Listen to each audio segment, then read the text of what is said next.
apa kabar? Saatnya Anda menyimak berita Palembang bersama saya Priscilia Claudia. Sejumlah berita menarik akan kami sajikan untuk Anda. Berikut 3 berita utama hari ini. Kebakaran lahan di Kabupaten Ogan Ilir tak kunjung usai. Selama 2 hari api hanguskan belasan hektar lahan di Desa Talang Pangeran. Gadis berusia 14 tahun di Kota Palembang hilang selama 4 hari usai pamit bermain di rumah teman. Massa berkumpul gelar aksi bela Palestina di Palembang. Massa mengecam konflik Israel-Palestina yang menelan ribuan korban jiwa.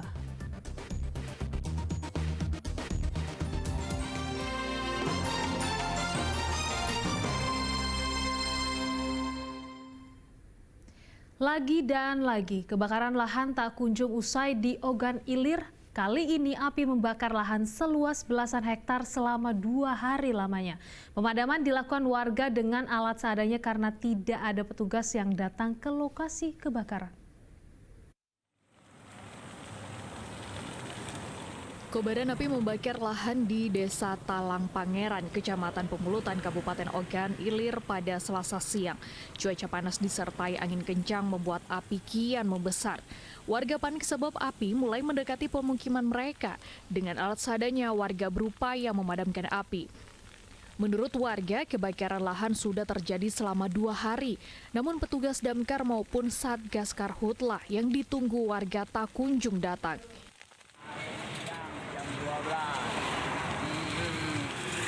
Ada tim pemadaman nak? Nggak pernah datang.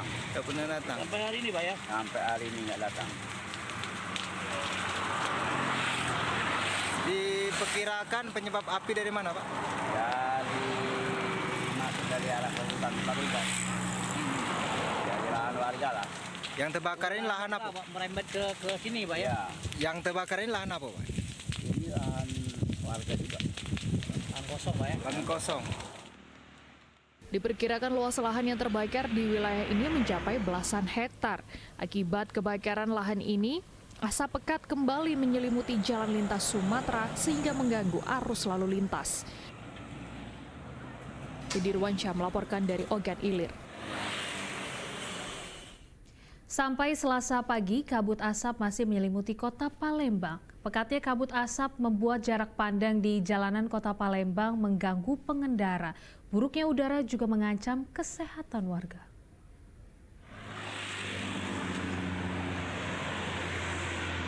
Kabut asap akibat kebakaran lahan di sejumlah wilayah Sumatera Selatan terus menyelimuti Kota Palembang hingga Selasa pagi kemarin.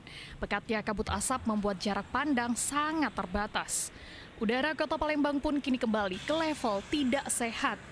Dampak dari tebalnya kabut asap juga membuat aktivitas perairan di Sungai Musi terganggu.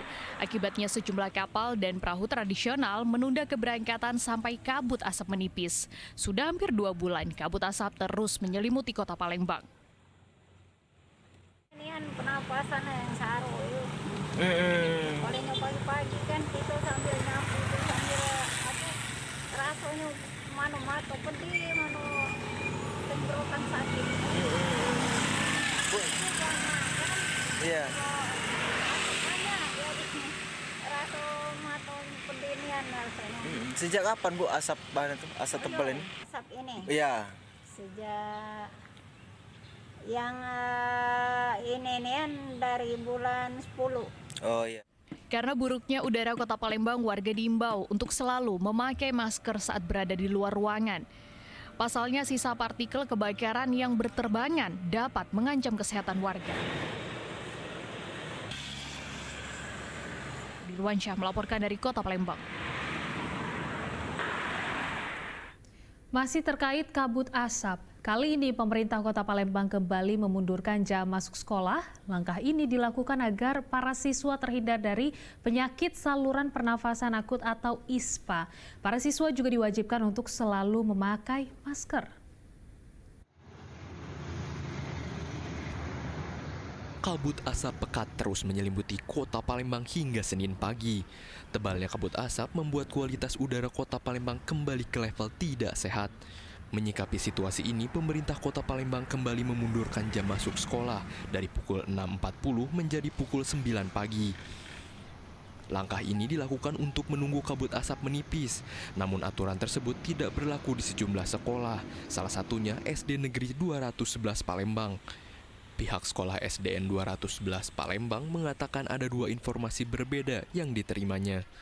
Ya, pada hari ini siswa masuk jam 6.40 karena kan ada dua info yang beredar. Yang pertama itu dari PJ Wali Kota Gunawan menginfokan bahwa hari ini masuk seperti biasa. Tetapi kemarin sore ada info lagi dari Kepala Dinas bahwa jam 9 baru masuk.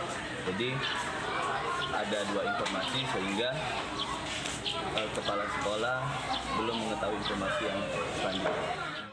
Selain memundurkan jam sekolah, para siswa juga diwajibkan untuk selalu memakai masker.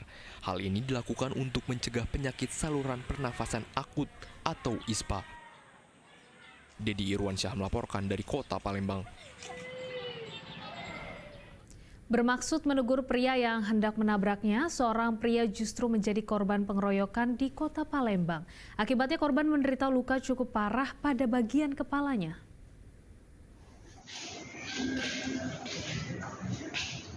Dengan kondisi kepala berbalut perban, Sabirin mendatangi sentra pelayanan kepolisian Polrestabes Palembang. Pria berusia 27 tahun ini mengaku telah menjadi korban pengeroyokan. Akibatnya ia menderita luka pada bagian kepala setelah dihantam menggunakan benda keras. Kejadian bermula saat korban menegur seorang pria yang hendak menabraknya dengan sepeda motor. Tak terima ditegur, pelaku mengajak sang kakak untuk menemui korban. Saat permasalahan sudah dianggap selesai, kakak pelaku justru kembali bersama 10 temannya mendatangi korban dan mengeroyok secara brutal. Itu kan diomongin, biasa motor jangan punya datang dia tidak setuju, langsung cak nantang dia kan dikejut lari dok. Tiba-tiba tak lama itu ada kakaknya kan Pak, kami omongnya ada kau jangan punya datang kakak dia tu kan tiba-tiba mau kawan kak, langsung dipukulnya kami tu. Langsung dipukul? Iya. Umur berapa dia? Umur 10 lebih lah. Itu? Iya. Kita dikeroyok umur berapa? Kami juga umur 9 lah. Mau apa dia? Mau lading, cap besi tu Pak. Kayu sama senpi juga. Ada senjata api ya? Ada Pak. Guna kepentingan penyidikan, korban diminta polisi untuk melengkapi surat visum dari Rumah Sakit Bari Palembang. Kasus pengeroyokan ini masih dalam proses penyelidikan Polrestabes Palembang. Dedi Irwansyah melaporkan dari Kota Palembang.